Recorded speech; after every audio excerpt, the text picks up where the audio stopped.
This is me. And I ran 70 kilometers this season. And I was on stage of several ultramarathons and trails. But it all started differently. Does somebody know what Sjogren's disease is? It is a rheumatic autoimmune disease that makes your mouth dry, your eyes dry, makes you tired, and inflames your joints. And my aunt and my granddad, they both died of the disease. And I started having all the symptoms. And the worst thing is, there is no medical treatment for this disease. But I knew I had a choice to give in or go out there and run that ultramarathon. And what did help me? That I combined the sport with the science. You all heard about the sport. Aren't you curious about the science? This is my triad of health: sleep, exercise, and nutrition. And I developed it to become stronger. Let's start with sleep. Everybody knows that sleep is directly correlated with health. Our body regenerates during the sleep. We create immunological memory during our sleep. And children grow in their sleep. And most important, we preserve our brain cells during the sleep. In Japanese research done on the effects of sleep on the health of elderly, 6 to 8 hours of sleep seem to be optimal. Longer and shorter sleeping hours were correlated with higher mortality rates. But the elderly that exercised a lot didn't have any negative effects of these shorter or longer sleeping hours. In fact, they had the lowest mortality rates of all. Here you see the effect and the power of exercise. Exercise. Why is exercise so important? Why can't we just eat well and sleep enough and be fine? No, we need to keep that engine going. The cells in our body need to keep burning fuels. Otherwise, they become insensitive to insulin. And this insensitivity is the very premature state of what can possibly become diabetes type 2. What is insensitivity?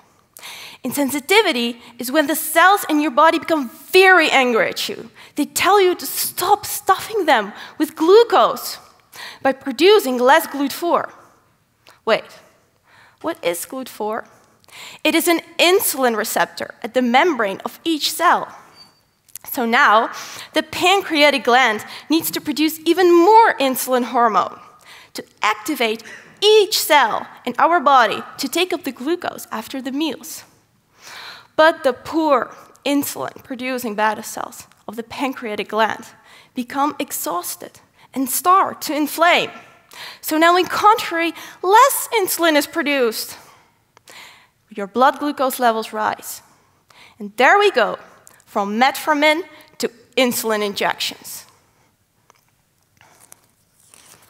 Another thing exercise does, it activates an enzyme called 5-adenosine monophosphate activated protein kinase, which on its place activates cell metabolism and the recycling and turnover of a lot of cells and tissues, and this by the activation of apoptosis. This is how exercise can prevent uncontrolled cell growth. Think of cancer. Wait. Who of you thinks that sounds very complex, far too complex? I think as well. But in fact, it is very simple. If you don't let that engine burn and turn, it starts getting stiff. All kinds of materials start to deposit. Your body becomes like a huge waste mountain. And this can result in a large variety of diseases.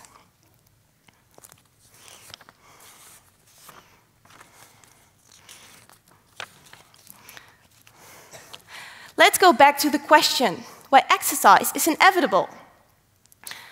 It is the only way to get strong bones. Bones need to be trained, like muscles do.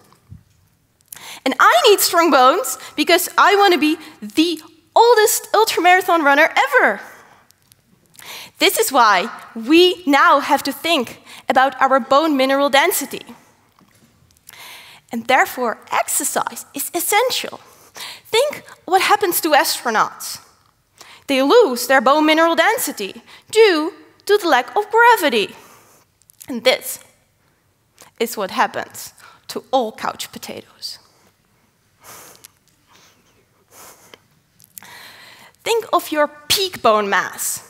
It should be as high as possible at your 30-35 years. If it is too low, you're more prone of getting early osteoporosis. This can result in higher fracture rates, hip replacements, an Oxford knee. And not to forget, exercise makes strong tendons and cartilages and strong muscles to protect your joints from deterioration. And last thing, but not least, exercise trains your auto-antioxidative system that is crucial for the DNA repair and the protection of the DNA against the approximately 800 mistakes that occur in your day every single day. But there's something strange. Lately, I read an article that said that ultramarathon runners seem to have a chance of getting lower bone mineral densities. How is that possible? Bones need stress load of gravity, but only exercise is not enough. The stressed tissues need building blocks to rebuild them stronger and thicker.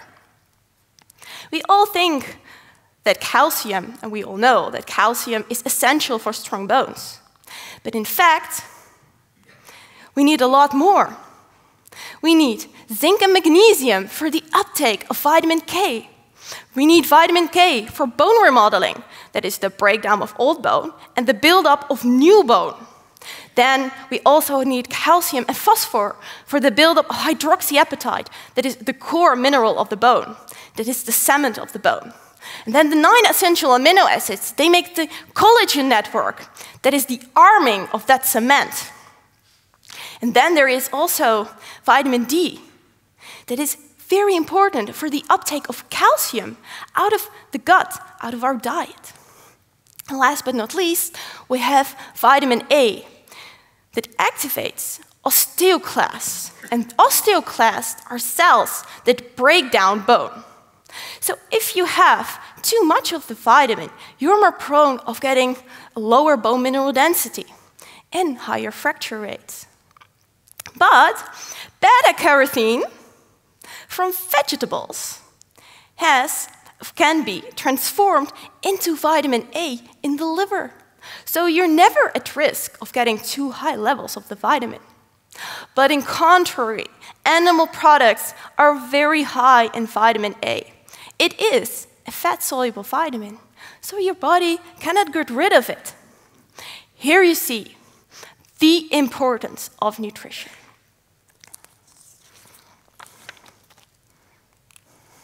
And this is what we need for fuel, for building blocks, and for the protection and defense against pathogens and the protection of our DNA. And we can all take it from plants. I'll give you a few examples to show you the importance of nutrition. This first example is a research done, and it showed that the more plant-based a diet is, the better is the blood of that person in killing cancer cells. And this is the China study. It is the largest study done ever on the incidence and prevalence on a large variety of diseases in correlation to diet. And the outcome of that study was that the more plant-based a diet is, the lower is the prevalence and incidence of these diseases, especially cancer, cardiovascular disease, and diabetes. It's all about that balance between sleep, exercise, and nutrition. And if the balance is absent, your system dysregulates. And I'll give you a few examples where that happens. First, diabetes. 2 million people in our country currently suffer from diabetes type 2. This is what happens. You eat a hamburger, being a couch potato. Your blood lipid levels rise. Your beta cells inflame. So now not enough insulin is produced. Your blood glucose levels rise. Diagnosis, diabetes. Next, cancer. Here, the DNA protection mechanisms are too weak because of an untrained and underfed auto-antioxidative system. Unfortunately, there are too many people that don't manage to repair their approximately 800 mistakes in their DNA that occur every day. This is why our country, Holland, is at the top 10 of the countries with the highest incidence and prevalence of cancer around the world. And the last example is Alzheimer's disease and erectile disorders. Both can be a result of cardiovascular disease. And you all know that if you exercise a lot, eat whole plant nutrition, and sleep enough, this will prevent your arteries from clogging. But there is still a problem. The medical and the nutritional sciences are still separate. And I want that these two sciences will get married into one, because this will create awareness and belief of the power and effect of nutrition. Just like you guys now all have more understanding, which creates more belief and awareness. And a whole plant-based diet restored my triad of health. So now I believe and I think I can run forever. Thank you.